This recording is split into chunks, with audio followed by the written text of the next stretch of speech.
మనం 10, 15 ఏళ్ళుగా ఒక పరిశీలన ఒకటి.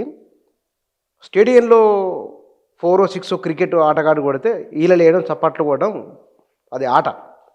రాజకీయ నాయకులు ఎవరు బాగా తిట్టగలిగితే, ఎవరు ఎఫెక్టివ్‌గా అనగలిగితే, జనం సోషల్ మీడియాలో ఆ రకంగా స్పందన వ్యక్తం చేస్తున్నారు. విజిల్ చేస్తున్నారు. సభలల్ల, అసెంబ్లీలో అదే, బయట అదే. దీన్ని ఏం ఎంతమంది ఉంటారు బుచ్చన్న? ఈలలేసేవాళ్ళు, చప్పట్లు కొట్టేవాళ్ళు ఎంతమంది ఉంటారు? 3 కోట్ల మంది ఓట్లు వేస్తారు. అర్థమైందా? 3 కోట్ల పైన ఓట్లు వేస్తారు. ఈలలేసేవాళ్ళు, చప్పట్లు కొట్టేవాళ్ళు ఎంతమంది ఉంటారు? టీఆర్ఎస్కు 39 సీట్లు వచ్చినాయి, ఆయనకు 63 సీట్లు వచ్చినాయి. వీళ్ళకు ఓట్లు వేసిన జనం ఎంతమంది ఉంటారు? వీళ్ళు జనమే, వాళ్ళు జనం. శత్రువులా మీరేమన్నా? అవును. మీరు పాకిస్తాన్, భారతదేశం ఏమన్నా? ఈ రాష్ట్ర ప్రజలే, ఈ 3 కోట్ల మంది మీ భవిష్యత్తును తీర్చాల్సిన, తలరాత రాయాల్సిన వాళ్ళు ఈ 3 కోట్ల మందే. ఎప్పుడు ఆ 3 కోట్ల మందిని గుర్తుపెట్టుకోండి మీరు. వాళ్ళు ఇటు మారుతారు, అటు మారుతారు. వీలలేసేవాళ్ళు, చప్పట్లు కొట్టేవాళ్ళు 0.1% ఉంటారు. అది ప్రతి నాయకుడు అంటే ఉంటారు గుంపులు. ఆ గుంపులను ఎట్లా దిశపోతారో కూడా తెలుసు నాకు. 20-30 కార్లలో పోతే 20-30 కార్లలో దిగిన వాళ్ళంతా ముందు పోయి నిలబడి ఈలలు ఇస్తారు, గోల చేస్తారు, జయ జయ ధ్వనాలు పలుకుతారు. చాలామందిని చూసినాం మన నాయకుల్ని. అంటే అదో తరా రాజకీయం, అదొకటి మళ్ళీ. Don't play to the gallery. గ్యాలరీకి ప్లే చేయకు, విశాల సమాజానికి మాత్రమే ప్లే చేయను. వాళ్ళని అడ్రస్ చేయి. ఇంకొక పరిశీలన, 2014 తర్వాత నుంచి భారత రాజకీయాలలో పార్లమెంటు కేంద్రంగా, పార్లమెంటు బయట సోషల్ మీడియాలో జరుగుతున్న ప్రచారాలు, వీటిని ఎట్లా?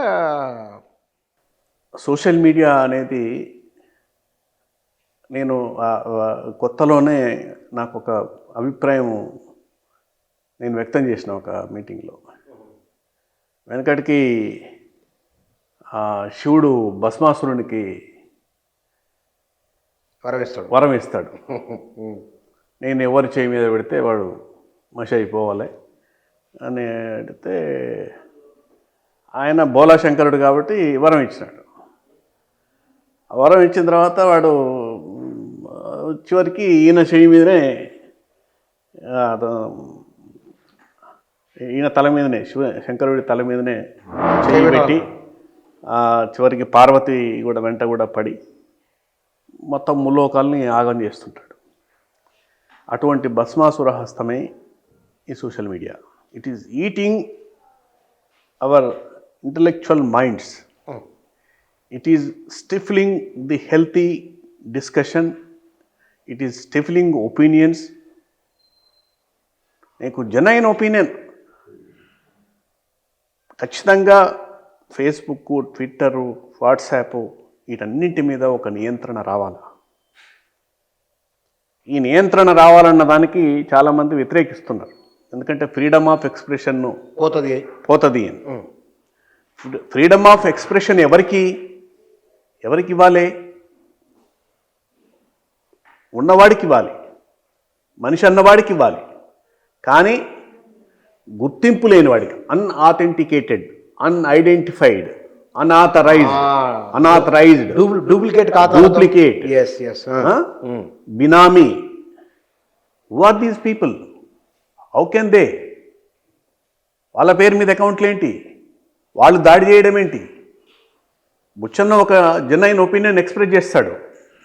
ఒక 100 మంది ఆ కాలకేయులో ముఠాలాగా వచ్చి మీదబడి నీ అభిప్రాయం తప్పు, నీ అభిప్రాయం తప్పు, నీ అభిప్రాయం తప్పు, నువ్వు దొంగ, నువ్వు లంగ ఇట్లా అని మాట్లాడితే బుచ్చన్న మళ్ళీ ఇంకొకసారి ఒక జెన్యూన్ ఒపీనియన్ ఎక్స్ప్రెస్ చేయగలడా? డెమోక్రటిక్గా ఉండగలడా? ఫేస్బుక్, ట్విట్టరు, ఇన్స్టాగ్రాము ఈ సంస్థలన్నీ వ్యాపారం కోసం పెట్టినవా కాదా? 100% వ్యాపారం.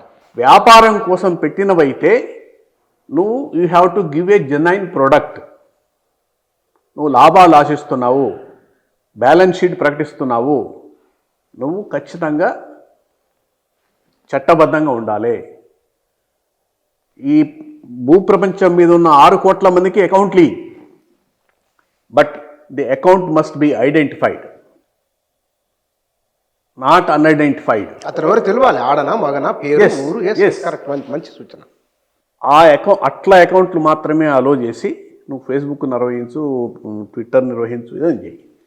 ఇవి కాకుండా బాట్స్ అని నువ్వు ఆటోమేటిక్ బాట్స్ను జనరేట్ చేసి వాడెవడో వస్తాడు, ఒక యంత్రమే వస్తుంది, వచ్చి నీ మీద దాడి చేస్తుంది. How long it is. ఇప్పుడు ఏమవుతుంది, యు ఆర్ క్రియేటింగ్ ఒక సమాచార సముద్రాన్ని ఒక సమాజం మీద కుమ్మరిస్తున్నావు. తప్పుదా, ఒప్పుదా, మంచిదా, చెడ్డదా, నీచమైందా, హీనమైందా అనే ఒక దాన్ని విచక్షణ లేని ఒక విపరీతమైన సమాచారాన్ని అందరి మెదల్లో కుమ్మరిస్తున్నాం. రెండవది, జెన్యున్ ఒపీనియన్స్ అనే వాటికి విలువ లేకుండా చేస్తున్నాం, వాటిని స్టిఫుల్ చేస్తున్నాం, వాటిని వక్రీకరిస్తున్నాం, వాటి మీద దాడి చేస్తున్నాం. అంటే మంచిగా మాట్లాడే మనుషులు కూడా మాట్లాడలేని పరిస్థితిని క్రియేట్ చేస్తున్నాం.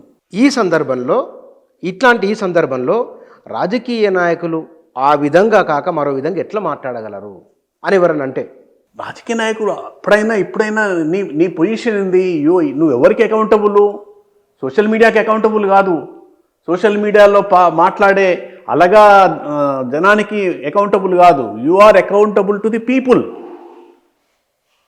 నీకు నియోజకవర్గం ఉంది. You are generated from Sircilla, you are generated from Kodangal. You have the people. 2,25,000 మంది జనం నీకు ఉన్నారు. వాళ్ళకి కదా అకౌంటబుల్. వాళ్ళ ద్వారా మొత్తం రాష్ట్రానికి కదా అకౌంటబుల్. సోషల్ మీడియాలో ఉండే ప్రతి బాట్ అకౌంట్కు నువ్వు అకౌంటబుల్ కాదు. వై ఆర్ యూ అంటే వాళ్ళ ట్రాప్లోకి ఎందుకు పోవడం? సింపుల్ అబ్బా. అల్పుడెప్పుడు పలుకు ఆడంబరముగాను, సజ్జనుండు పలుకు చల్లగాను అనేది మన పంచమోగినట్లు కనకంబ మోగిన యూనివర్సల్. నాయకులు నేర్చుకోవాలి. నిష్ఠురమైన చెప్తున్నాను నేను. నాకు అందరూ రేవంత్ రెడ్డి గారు తెలుసు, రామారావు గారు తెలుసు, అందరూ తెలుసు. బాధగా చెప్తున్నాను నేను, చాలా బాధతో చెప్తున్నా. ఏం అవసరం చెప్పు? బ్రహ్మాండంగా ఇట్లాంటి పెడధోరణుల వల్లనే వ్యతిరేకత సంపాదించుకునేది. కేసీఆర్ బ్రహ్మాండమైన పనులు చేసినాడు తెలంగాణకు, 100%. అద్భుతమైన ఫలితాలు సాధించినాడు. సంపదను బ్రహ్మాండంగా డిస్ట్రిబ్యూట్ చేసినాడు. అన్ని స్కీములు అద్భుతంగా సర్వీస్ చేసినాడు. But why? Just because of his attitudinal problems. ఆయన ప్రవర్తనతోటి ఆయన దెబ్బతిన్నాడు.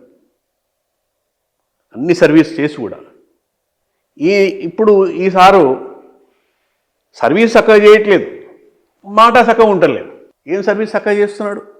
నీళ్ళది, కరెంటు, ధాన్యం కొనుగోలు, ఎరువులు, పెన్షన్లు పెంచుతానో పెంచలే, రైతు బంధు రెండు ఎగ్గొట్టినారు, రుణమాఫీ కూడా 2 లక్షల పైన వాళ్ళకి ఎవరికి వేయలే. ఇట్లా అన్ని అరకొరగా హాఫ్ హజార్డ్ ఇంప్లిమెంటేషన్. ఇవి ఏవి చేయకుండా పైగా నోటికొచ్చినట్టు మాట్లాడుతూ పోతే